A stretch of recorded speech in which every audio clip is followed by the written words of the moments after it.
Hi, everyone, and welcome to tonight's call all about Green Schools campaign. Really excited to see all of you here. I've been reading your intros in the chat, and it looks like we've got a lot of students, teachers, parents, other people who work in education, and then other community members here. So really appreciate you spending your evening with us. My name is Kate Henning. I use she, her pronouns. I work for an organization that's called Climate Reality, and my specific role is the Youth Engagement Associate. So I spend a lot of my time working with students, high school students, and some middle school students and college students. So kind of wide range who are interested in organizing in their communities to advocate for various change on issues, including climate issues. Um, yeah, I'm curious. I know most of you have put your name and pronouns and your role and kind of the school or district you represent in the chat, but I'm wondering if you can also rename yourself on Zoom and again, just do add to your first name the school district that you're representing, just to give us a sense of where people are calling in from in the Pennsylvania region. And you just do that by clicking the three dots on your kind of like little Zoom name screen and then clicking rename. Also, if you can't figure it out, no stress. It's not that huge of a deal, but thought it could be cool to see where people are from when you look at their name. Um, yeah, I also want to introduce the other folks who organized tonight's call before we jump into the content, and I'm going to pass it around to each of those people to introduce themselves. And so first, I think I'll pass it to, let's see, I'll pass it to you, Kirk, to start. Yeah, hi, my name's Kirk Reinbold.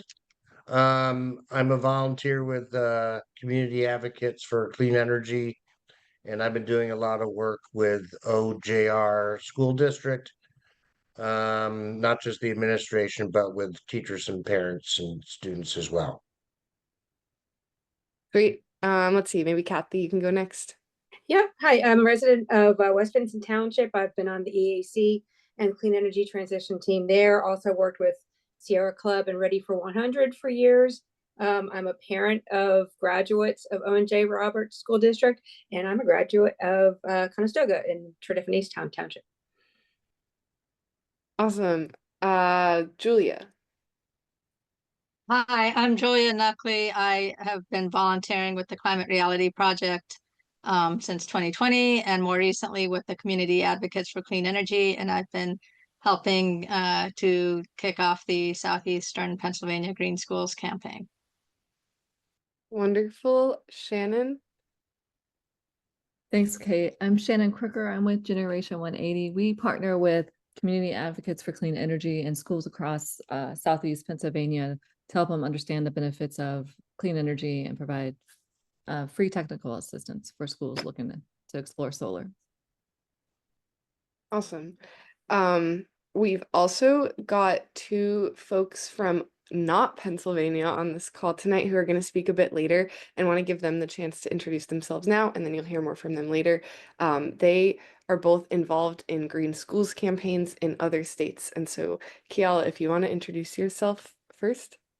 Yeah, of course. Hi, everyone. My name is Kiala Minichel. I'm on the Green Schools Advisory Board team. I'm one of the youth that helps basically the GSC from a national and strategic perspective and gives input on how other youth can run a Green Schools campaign. So super excited to be here.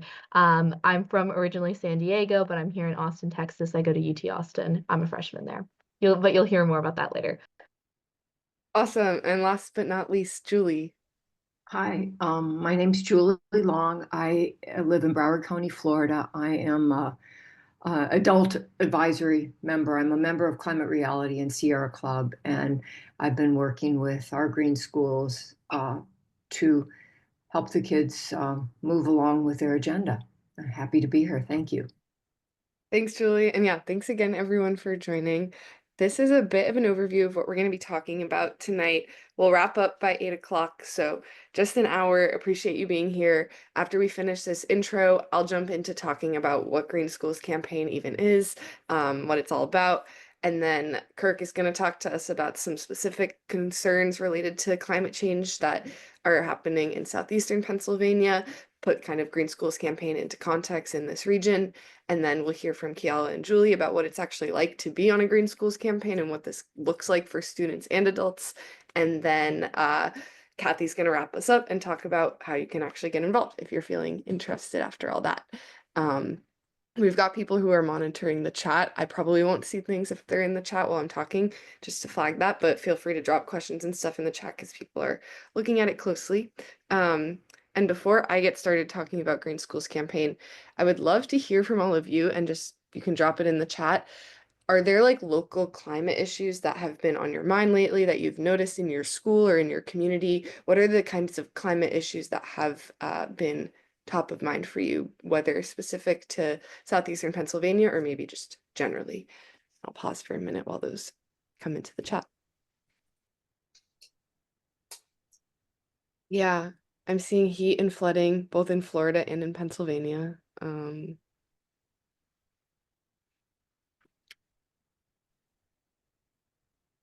Generally, yeah, just pushing for more drilling is quite concerning.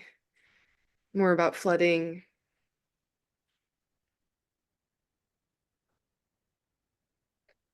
Give it like one more minute.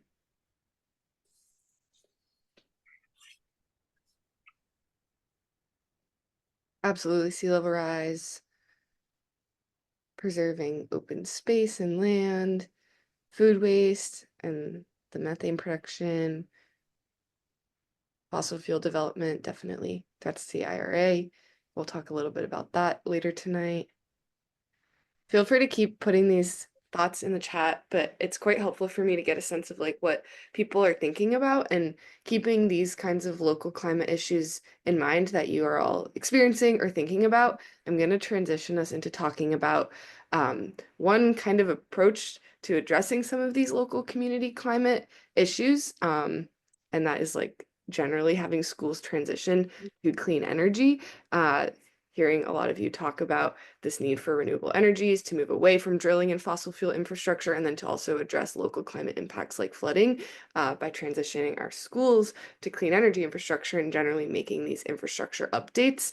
We can address a lot of these local issues that people are experiencing on the day-to-day. Generally, schools in the United States are major consumers of fossil fuels, contributing to greenhouse gas emissions, and also things like poor air quality in classrooms, and then other environmental and health issues. And so that's just one reason why with Green Schools Campaign, we tackle schools as one of the kind of like key things to transition to clean energy. And right with this in mind, in 2019, students, teachers, parents, and then others in the Los Angeles Unified School District came together to tackle issues that they'd been noticing in and around their schools. For them, it was things like worsening climate disasters like fires in the area, poor school building infrastructure with bad air quality. They were noticing a lack of solar panels on school roofs. And so the students and some of the adults that they were working with decided to fight for better schools and a better climate by running a campaign to get the entire school district, which is the second largest school district in the entire United States with over 600,000 students, to transition its buildings and vehicles to 100% clean energy. And after months of meeting with district leaders and mobilizing their fellow classmates, those students successfully got the Los Angeles Unified School District School Board to pass a resolution committing to 100% clean energy in all sectors by 2040. So this was a massive win, quite exciting. And just for some context, when a school board passes what I called a resolution or a policy, right, it's generally a documentation or a decision or an action that the board has taken or is committing to take. And so it was really exciting for this school board to commit to a transition to 100% clean energy by a specific date. And so coming off of this win and wanting to really build this momentum, a group of students took Green Schools Campaign on as an independent project and launched it nationally as a campaign with the goal of transitioning all K-12 schools in the United States to 100% clean energy, not just schools in Los Angeles. And so they hoped to bring this kind of student-led advocacy model that targeted school boards and got school boards to pass resolutions to other school districts around the United States. And central to this vision when they founded Green Schools Campaign were two things, those being student leadership and community engagement, which you'll see on this slide. First one, talking about that, right? Green Schools campaigns are very intergenerational and they rely on community members of all ages, including parents, teachers, and then other folks in the community and students, all playing an important role. But they knew this, and we know this now, that students and young people generally play a really critical role as unique stakeholders on this issue, both climate change broadly, because our generations are going to be impacted the worst, but then also as students within schools, our voices generally can go a bit further. And so it was important to continue prioritizing investing in students to be the ones leading these future campaigns in their school districts, and then having adults like teachers and parents playing a critical supporting role in assisting with things like mentorship, research, training, and building connections. And then you'll also see community engagement here. Green Schools campaign continues to aim to engage all community members that are going to be impacted by a school transition to clean energy, knowing that it's not just students, parents, those directly in a school district that might be impacted by infrastructure changes and the construction that goes along with it. And so wanting to make sure that all people in a community who could both benefit from and be harmed by a transition to clean energy have a say in making sure that it's the most just and equitable transition possible. And so that's how Green Schools campaign even came to be. And since those original student leaders took Green Schools campaign national, it has continued to grow, and now it consists of local campaign teams across the United States that are being led by students and include teachers, parents, and other community members working to get their school district leaders to commit to transition to 100% clean energy. And here, just to give you a kind of overview of where we've grown to, these are the states where we currently have teams that are pushing for clean energy commitments from their school leaders. And you'll see that in some states there's more than one campaign. So California's got 4, Florida's got 2, and then in other states there's one team. In Pennsylvania, we've already got one active team that this group helped get started. And so, yeah, you'll see on the map here, Pennsylvania, the team organizing today's call has been doing lots of different outreach to students, teachers, and other community members in the Southeastern Pennsylvania region to launch and eventually support local teams advocating for clean energy in their districts. And like I said, their efforts have already led to one campaign team in the North Penn School District, and that's being spearheaded by students at North Penn High School. And so running this Green Schools campaign for the past year and a half, and I'm sure Kiala, who's been involved for even longer than me, might agree. I've seen lots of times that in regions where one campaign is successful, it can often help push other districts in the region to move towards taking action as well. And so with that in mind, I'm definitely very excited to be talking to all of you, because I'm hopeful that other districts in Pennsylvania might start Green Schools campaigns and pass school board resolutions for 100% clean energy, and having lots of campaigns within school districts in this one region can really benefit each individual school district, I think. And so I also just want to briefly give a little bit more detail about how Green Schools campaigns actually work on the ground, not just this national perspective. And so this is a lot of words. Feel free to read them or not read them, but I know sometimes when definitions get thrown around, it can be helpful to have them on a slide, so I put them here. But I keep saying Green Schools campaign, and so I wanted to emphasize what a campaign actually is. And campaigns in general are these time-bound efforts that have clear goals to accomplish concrete and tangible change. And so for local campaign teams within school districts, this change is 100% clean energy that they're aiming to accomplish. And when we run campaigns, including Green Schools campaigns, often it's helpful to think about 6 key campaign elements. Those are the 6 things you'll see here: goals, demands, target, resources, spectrum of support, and then strategy and tactics. And I'm just going to run through them quickly. When we think about goals, the desired outcomes of your campaign are your goals. And so I like to think of them as what becomes true when you've won your campaign. So for example, a Green Schools campaign's goal might be to transition a school district to 100% clean energy by 2040. That's just an example, right? And then we can think of demands as what we're asking decision makers to do in order to win your campaign. And so demands are more specific, tangible, and actionable. And so thinking about that goal of transitioning to 100% clean energy, your demand might be to pass a resolution committing the school district to 100% clean energy. And I think the like natural next question is who's passing this resolution? And that's why we talk about targets. Those are the final decision makers of your campaign ask. And in a lot of cases for Green Schools campaign, this is the school district school board. Sometimes it's called the Board of Education, right? But these are the decision makers who can actually pass a resolution to make a commitment to this transition.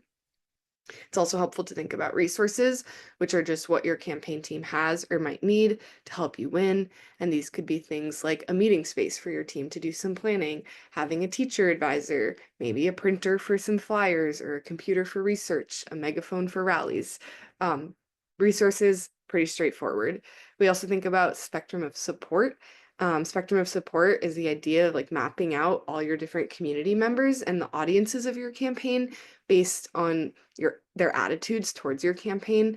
And this is helpful for getting a sense of who in your community might be a strong supporter who you want to bring in, or who in your community might not be on board initially. And you want to make sure you're having longer conversations with them, figuring out why they're opposed and what you can do to kind of get them on board. And so, for example, right, oftentimes a high school's environmental club teacher is probably going to be a supportive person, but maybe like the local utility companies are opposed. But it's worth doing that research for your local context to figure out if that's true or not, because it's not always consistent, community to community. And then the last thing here is strategy and tactics. And these are the actions. So your tactics are the actions. And then the strategy is like the sequence with which you're taking these actions and that you do in order to build support for your campaign and win your demands. And so, for example, right, some tactics your campaign might use that oftentimes local campaign teams will use include having community members write letters to the school board members to advocate for clean energy, having students speak at school board meetings. Sometimes students will even have rallies outside of a school board meeting, and all of this is part of a broader strategy to pressure or convince your school board to pass a resolution for clean energy. So I know those were a lot of words. This is kind of the last slide where I'm going to be talking about what Green Schools campaign looks like in action. And just to break it down a bit more, oftentimes this is like how kind of a Green Schools campaign will run. First, teams will set goals, structure their campaign team, bring in the key students and teachers and community members who should be involved. And then there's a lot of research that goes into Green Schools campaign, and we've got plenty of resources to support with that research, as well as like trainings and one-on-one support. But that research really allows folks to acquire new knowledge and gather and understand what's going to inform a campaign, and that might be information about who your decision makers are. So researching your school board, past climate action plans in your broader community that might inform what the school district is mandated to do. Maybe looking up past resolutions that your school board has passed to get a sense of kind of what they support, what their priorities are. After research, you'll do a lot of mobilizing, which is just the process of bringing in your peers to want to take action with you. So talking to students in your classes and bringing them into your campaign. And that's important because when you do something like go and talk to a school board, it can be a lot more impactful if you've got like 10 students with you rather than just one. It's also a lot more fun. So that's mobilizing.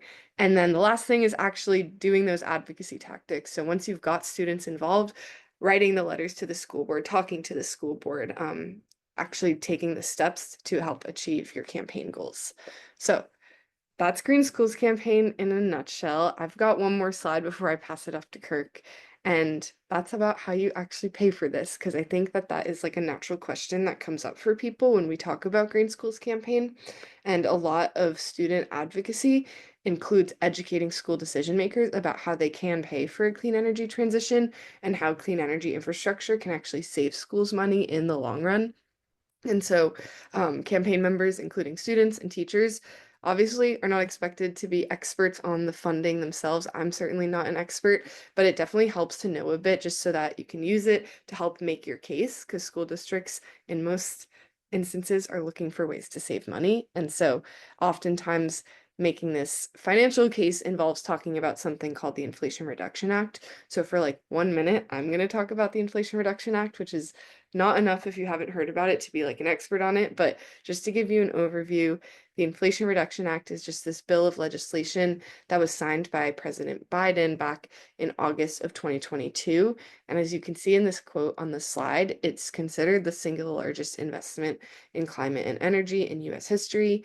And according to some analyses, estimated that it could reduce carbon emissions by about 40% by 2030.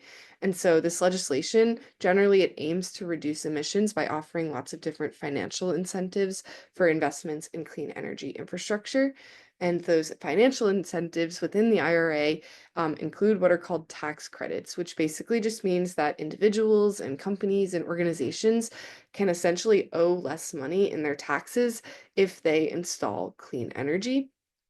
But schools in the United States are tax exempt, meaning that schools don't pay taxes. And this is why there's like this game-changing provision within the Inflation Reduction Act that is called direct pay. And direct pay, or sometimes called elective pay, is basically this policy within the IRA that says that tax exempt entities can now also get tax credits for sustainable energy projects. And so instead of a credit, since they don't pay taxes, schools are eligible for these incentives in the form of a cash payment equivalent in the amount that they would pay in taxes. And so that direct pay incentivizes schools to invest in clean energy because it basically allows them to earn cash back on clean energy projects. If the tax part is confusing, which it is to me, like the main takeaway is that because of this provision, schools can earn cash back for a portion of the costs of a clean energy project. And because we're now over 2 years past when the Inflation Reduction Act was passed, we're starting to see school districts that have implemented clean energy projects actually start to receive their cash payments for these projects. And so one example is in Salt Lake City School District in Utah. The district received over $1.2 million for solar installations. In Buncombe County in North Carolina, the school district received also over $1 million for solar installations. In Upper Dublin, in your region, right? The school district received over $1 million for a geothermal project. So school districts are receiving millions of dollars for these clean energy projects. And I just want to note that though, a lot of funding in the Inflation Reduction Act has been frozen by various executive orders by the Trump administration. Direct pay money right now is actually safe. And so it's still something that schools can take advantage of to save lots of money.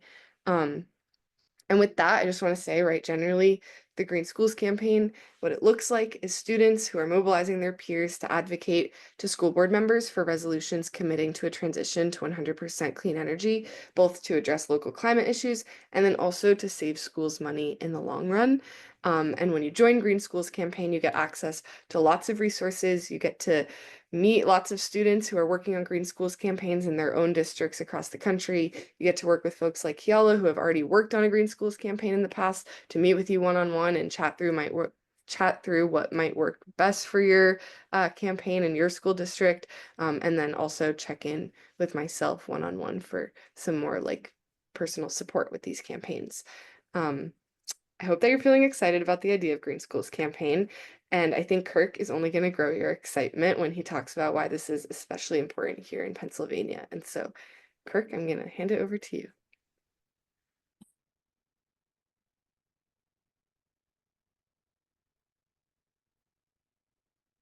Okay, great. That was fantastic, Kate.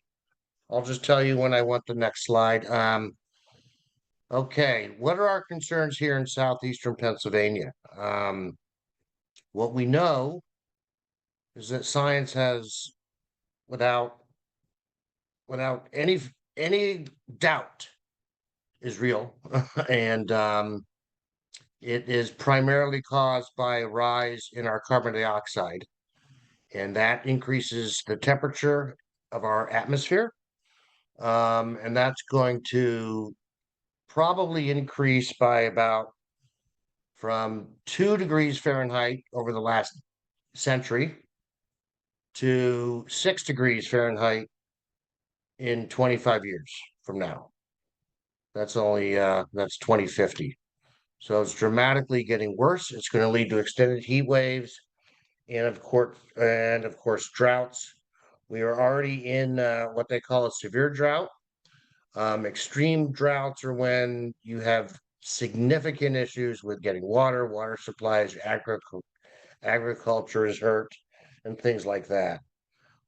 Also, you need to realize that when you add energy to the atmosphere through heat, you allow it to become a little more wild. Um, Storms can become more extreme, and it also can hold more precipitation. So you're going to get worse storms, flooding, hurricanes. You're going to get more hurricanes coming down. I think many of you remember the Hurricane Ida that hit here in 2021, just 4 years ago. That was the fifth costliest Atlantic hurricane in our history. The reason why it was so costly is because it didn't typically skim the coast. It went right in for a major attack, went through right through southeastern Pennsylvania. There were tornadoes. The Schuylkill was flooded. We had people in our township who could not get out of their developments because a small bridge over a stream was knocked down. So it's getting worse and worse. So what can we do about it? And that's part of the campaign, and that's part of why people need to be concerned. Another thing that we need to worry about here in Southeast PA is the air quality. We are the worst state for air quality of all mid-Atlantic states. And that goes from New Jersey down towards North Carolina, which is terrible. Philadelphia alone is the 31st worst city in the US. Okay, climate change is going to change the way that we produce food, grow crops, raise livestock. Also, with a higher temperature, we're going to lower barriers for invasive species to come up from the south. We already have here ticks and Lyme disease, and we have West Nile virus. Those are called basically endemic diseases that are already here. Those are going to get worse if we start seeing migration of various species and subspecies of mosquitoes. You're going to see Zika and dengue, and it just gets worse, over time. So that's one of the concerns that we have there. Obviously, costs due to infrastructure damage, damages to roads, houses, roofs, lives, work. Infrastructure is a huge, huge problem. I think globally it's way up in the trillions per year. I believe a number is like 6 trillion in the last year. It's a huge issue. Also, as we increase the temperature and the storms become worse, we're going to see rises in our electricity and the cost of other fuels. There's no doubt about it. We're already seeing what we think is going to be a cost increase by PICO of about 10% throughout our region. And that is primarily to cover grid maintenance and grid modernization, because they know that they're going to need this grid for more electrified homes and things like that in the future. And they aren't going to do it all at once. They're going to do it step by step, because they just don't have the manpower to fix everything perfect the right way. So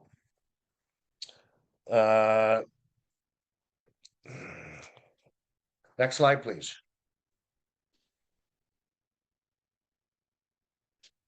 Okay, what are we going to see? Well, for you in school, you're going to see that there's going to be more frequent school closures. This is going to have a significant impact on student education. If you have power outages, if you have snow days, if you have storm outage, closing due to storms, how's this going to affect the school calendar? So is that going to affect children or kids as well as the teachers that would have to teach them later into the summer? So that's a question there. But also, school closures also add a significant burden on the community and parents. A lot of parents work, having to stay home, take care of these kids, or shuttle them off to, a sitter or a neighbor. That takes time. Sometimes it takes significant cost. So that's an issue there too. Um, Certainly schools are going to see infrastructure damage and costs associated with it. There's going to be a disruption probably of electricity and internet connections when you have high wind events. And that's going to really lead to a decreased efficiency in terms of class activities. Because if the internet's down, if power is intermittent, you just really can't run a class. So that's going to be an issue there. Also, extracurricular activities, clubs, sports, after school programs. Those are probably going to be canceled as well. And those also burden your parents as well, which we don't want to see. All of this can add to increased stress and anxiety of the students and the staff. Next slide, please. So, what's going on right now? Well, a lot of these green school campaigns. Kate went over a really good idea of what the resolution is that you guys could all be working on as one of your initial topics. That's one type of campaign to set your goals to reach a 100% renewable electricity. And they typically put a time out there of 2040, 2050, since we're later than some of the other schools that started earlier. The next step after that, or probably in conjunction with that, is basically figuring out what the costs are and the usage of your energy throughout the school district right now. Basically, what is your baseline? How many hundreds of thousands of dollars does the school district spend on gasoline, on diesel, on natural gas for heating, things of that nature? So the challenge there is being able to gather the information. So you would have to work with school administration as well as the facilities folks. And then next step down the road after that, which wouldn't necessarily be part of this campaign, but I'm just telling you like how this would flow over time, would be if there was a change that you were going to put solar on, or if you're going to switch from a fuel oil boiler to a natural gas boiler or an electric boiler. The cost of those typically go up as complexity increases towards electrification. But the cost of running the piece of equipment over time is usually less. So while the upfront costs are typically, and there's caveats to that, are typically higher, it will pay for itself off in a few years.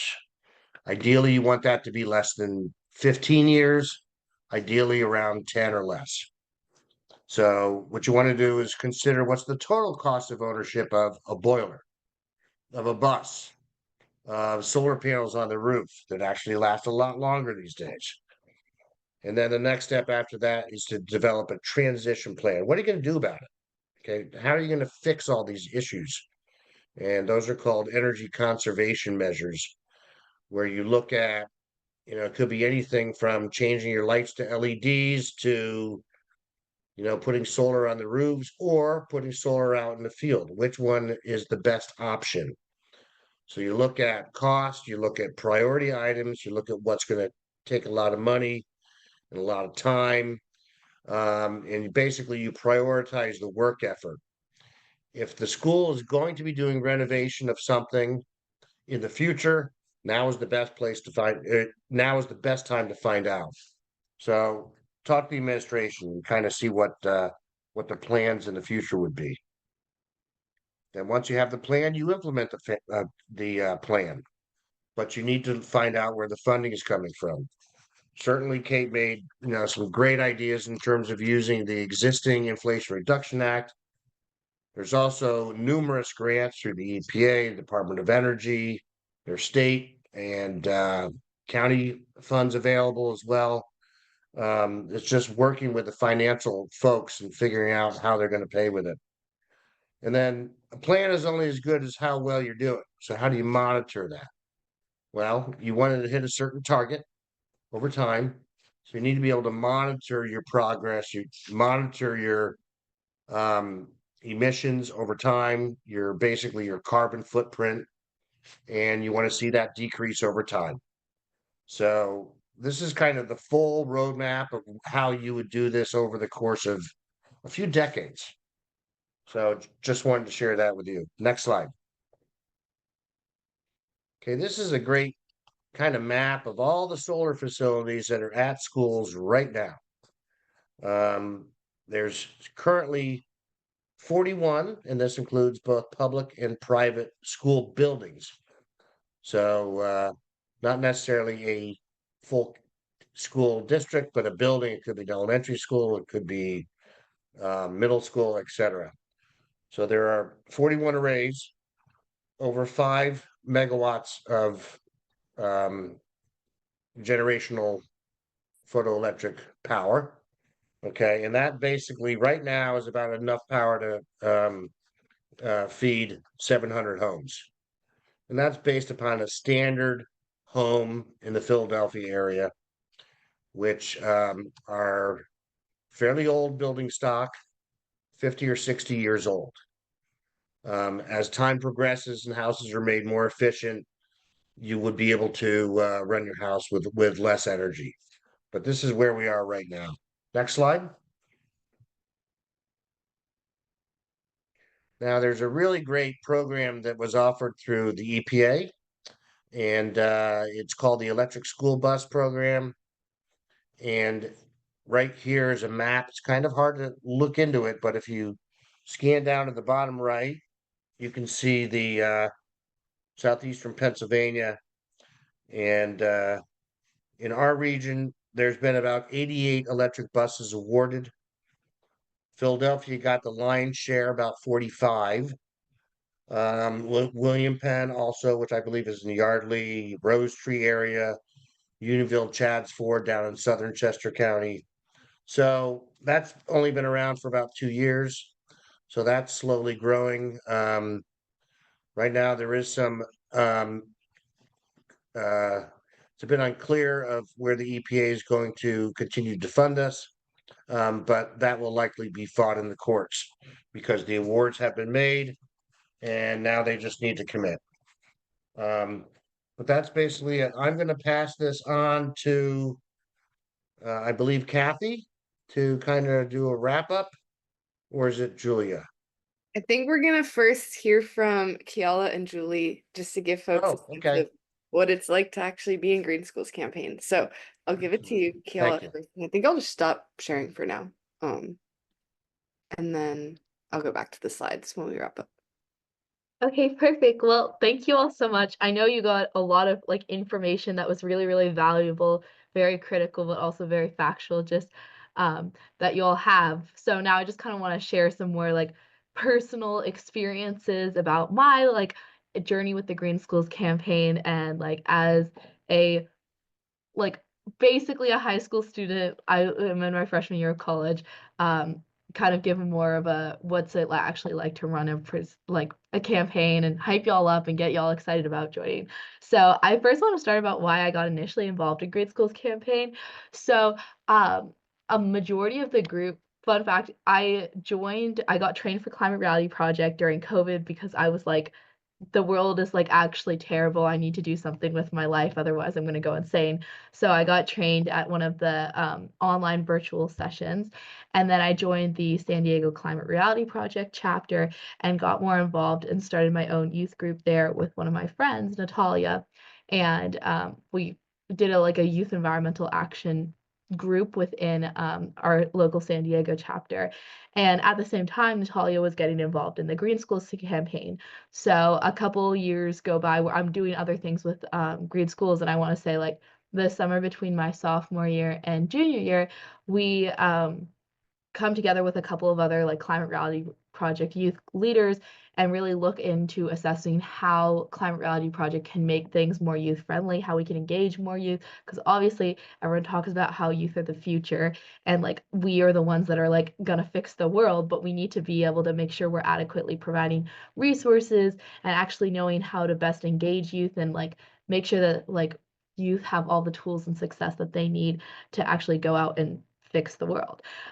So that kind of led us into revamping the Green Schools campaign a little bit, where we created like kind of a GSC 2.0, and I got to work there on the leadership team that basically kind of like looked at all the resources. We did so much. I got to write a ebook on how to do like Green Schools campaign organizing and everything like that.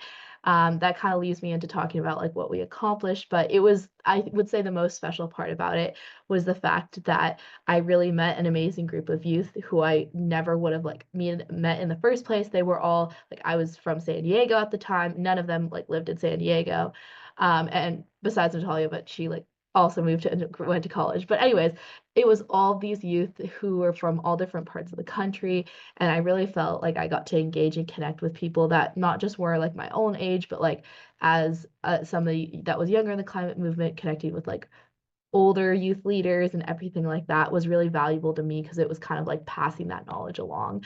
And in the Green Schools campaign, we mainly worked on like analyzing what went well with all of our previous successes within previous campaigns, and really taking how can we like capitalize on that and make the most out of that, and also how do we keep momentum going, not just within those school districts, but how do we like use the momentum from these school districts to like create momentum in other school districts, especially those that were like in similar areas. So that was something that we were looking into, and just like really compiling all the resources that we found, along with creating like new kind of strategies and like a new system to run a Green Schools campaign. So that's kind of like what you all have today. And hopefully if you join the Green Schools campaign, some of the like experiences and like amazing things that you'll get. Yeah, just personally, I kind of already talked about the personal growth aspect of it and like how much having this community has meant to me. I always say like, whenever they're like, what keeps you motivated in the climate movement, I say the people, and everyone's like, well, obviously that's the answer, but like literally having people that you know that you could like depend and trust on, and that are collaborators, and that are maybe like outside school, inside school, people who you wouldn't normally connect with, is like really, really critical and important. And honestly, that was like when I was in high school, that was like one of my favorite parts of high school. And that's like, it literally like it made my day to be on a Zoom call, which like I feel like not many people can actually say. Yeah, I'm right now I'm at UT Austin, and I'm majoring in civil engineering. And so I'm hoping to take my civil engineering degree and use it towards having sustainable infrastructure development. And a lot of what I learned in Green Schools campaign has actually really helped me, because just to give an example, basically a lot of like learning about sustainable infrastructure has to deal with like dealing with environmental policy, knowing what's current in environmental policy. I just got to interview for a lab that does like a combination of like economics, environmental policy, and like civil engineering, energy infrastructure. And I was able to like talk about what I've done at Green Schools campaign and what I'm doing right now. And like I got the lab position because of that. And like literally he was like, the professor was so impressed, because he was like, nobody like for a freshman like would know this, and you actually have the hands-on experience of what it's like to talk to school districts, to like work with energy officials and people working on the energy like infrastructure side of things, to be able to like do that work. So like you're already coming in with a unique background that like pretty much nobody else in the like lab, no other students have. So in that aspect, it's been like really helpful for me, just like not just like saying like, oh, this is something to put on your college app, but actually like you're going to like use these skills in the real world. And just like generally, even if you're not looking into going into environmental policy or like anything environmental, whether that's infrastructure or like environmental science or whatever, first of all, I always think like green jobs are everywhere, and people like often think of certain jobs when they think of a green job, but if you really think about it, anything can be a green job, because environment and like climate change is so interconnected, and it's become a systemic issue. It is in everyone's aspect, and it should be in everyone's like how they're thinking about everything that they're doing. So whether that's like business or finance, and like where you're putting your money, or in my case, engineering, how you're designing infrastructure, there are so many different ways that like you can apply your Green Schools to a campaign to honestly like whatever you want to do with your life. And even if it's not in the like aspect of environmentalism, like I literally gained so many like soft skills, like public speaking, I could guarantee you I would not be able to be like comfortably talk in front of you all like prior to like being a like environmental and like climate activist, because it has given me like the courage and the like experience to know like, oh yes, public speaking is not that bad. And just like organization, general strategies, how to engage people, which is like literally so important and will put you so far ahead in like not just your career, but just in life in general. Um, so yeah, I just wanted to like share that. And like my last kind of push for Green Schools campaign is like, I would just recommend it getting involved, because I think that it was like one of the most rewarding parts of my high school. I think there's so many like aspects of like being a high school student where you're kind of like, I'm just going to school, I'm learning stuff. Like, and you're not actually getting to like change the world in the way you want to. And this is rewarding in the fact that you actually get to see outcomes and you get to like become more familiar with your school electeds. There are so many different aspects in which this will help you in life and just like make you feel like you're making a difference at a part where like most people don't take you this seriously at this time in your life. And this is like your chance to like almost prove them wrong. And I just think it's like been such a rewarding experience between the friends I've made, the people I've connected with, and just like making a change and like making the world a better place. So yeah, that's my piece. I kind of rambled a little bit, but I'll pass it back to Kate to pass it to Julie. Thanks, Kayla. Yeah, I can vouch for the people. Kayla and I have known each other for like a year and a half, and it's just so fun to work together, and get all the students from all the districts in the country on a call sometimes. So appreciate you sharing that. And Julie, would love to hear from you about what it's like to be an adult, supporting the youth running these campaigns. Well, wasn't that great? Isn't everybody ready to sign up now? I mean, one of the best things about being an adult involved in a Green Schools campaign is getting to work with people like Kiala. I mean, it's so inspiring. So I would also say it's the people. And I'm going to talk for a few minutes about some of the things that we've done, what worked. Every place is different, but and every place has its own obstacles. Florida's got a lot of challenges in our state government. Local government's pretty good, and I through some environmental work had addressed some elected officials and everything and tried to say my piece. But I found that when I could get students to come and talk, all of a sudden the elected officials in the room sat up straighter, and some of them actually got pale. And these kids would get up in front of our city councils and say, this is my future. This is what needs to be done. We need your support. And they got it. So that was one of the things as we started our campaign. The students came to different city councils and different municipalities and got people to sign on and start petitions and show community support. And it was like, elected officials were kind of falling over themselves to support the initiative. That was a very positive thing the students did.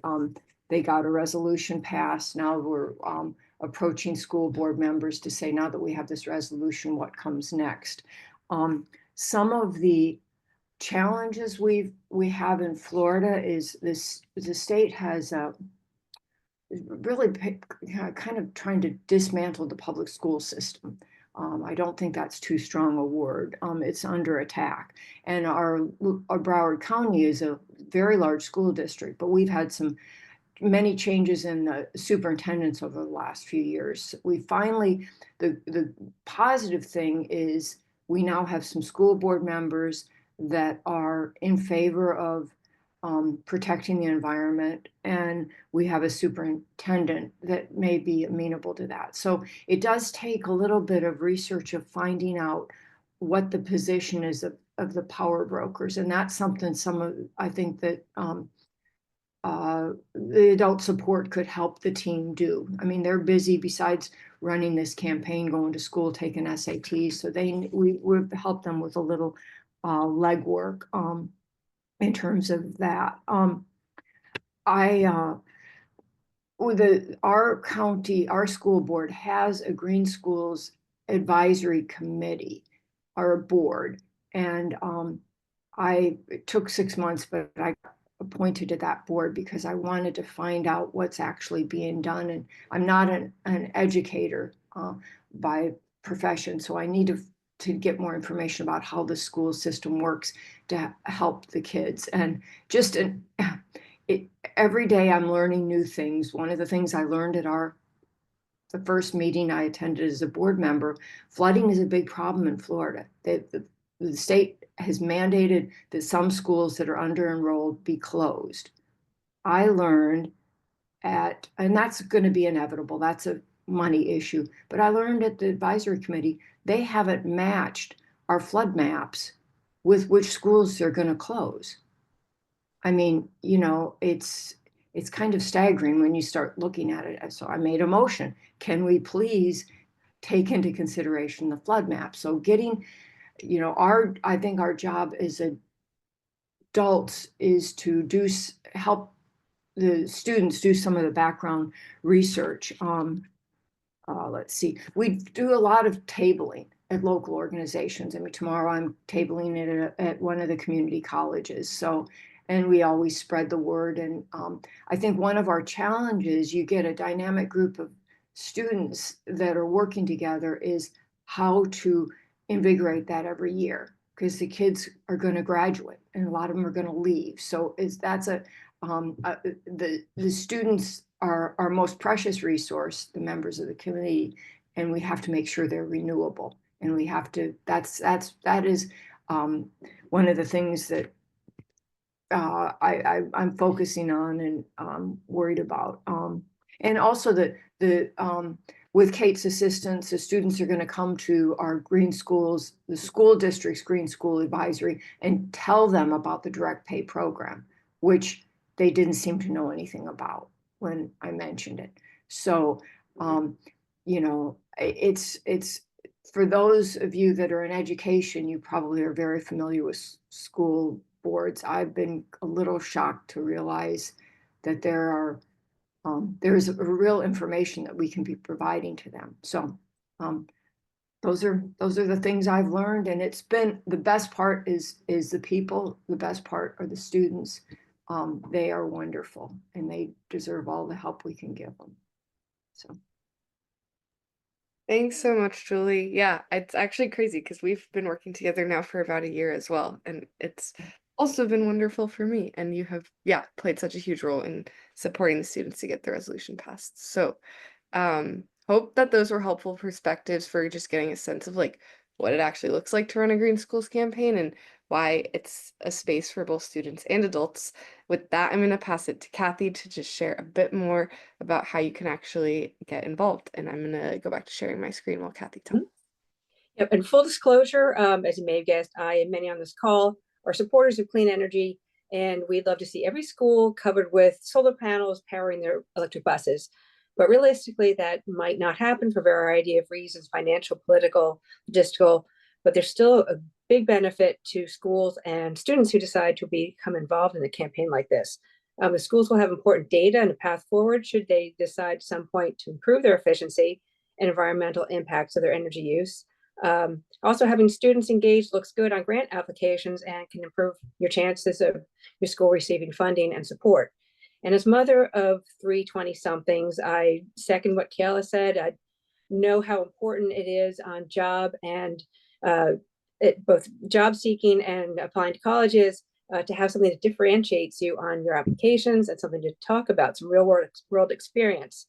Learning about tech, research, how to collect data, politics, social structures, sales and marketing, team building, organization. This is all invaluable skills that can be used in the future. And also working on a team like this, you're going to uncover potentially your own personal strengths, weaknesses, and interests that could help guide your future plans. So what are we asking you to do after this presentation? Hopefully you're all excited. Students, parents, teachers, please consider starting a campaign in your school or school district. You can sign up to learn more with the link to the Southeastern Pennsylvania Green Schools campaign. That's the first link. You can also sign up with the national campaign to learn more about other campaigns in the US and be invited to national Zoom calls for updates. And you can always email the team directly if you would like to discuss next steps for your district. We plan to begin holding meetings in the next few months, primarily over Zoom, with interested people to help you get started building your team and mobilizing your campaign. So for those who are here representing other nonprofits, colleges, or other organizations, you're invited to join our Southeast Pennsylvania or national email distributions. You're also invited to connect with the local team directly to discuss how your organization might engage with Green Schools effort. You can do this by either using the Southeastern PA team email or my email, which you got with all these emails about the meeting. And we can set up a time to discuss opportunities for collaboration. And everyone, please spread the word, okay? Let people in your circle know that we're doing this. This effort is not like a train that's leaving the station today. And if you miss it, you miss it.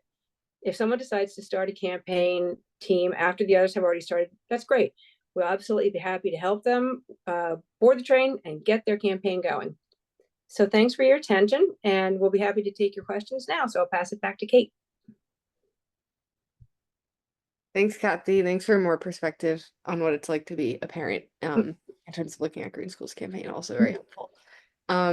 Yeah, let's see. I know we've got about a minute left, so as promised, we're done by 8.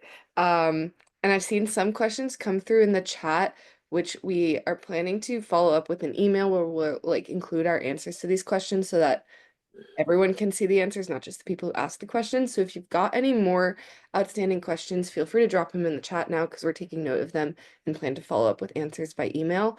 And then the last thing I'm going to do is just put my own email in the chat. And just pause for a minute while folks populate the chat with potential other questions. And you'll see all those links in the chat as well to get involved that Kathy was talking about.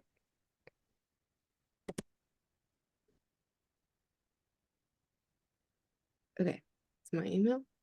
I think everyone has everything they need then. Hoping that y'all will sign up to get involved.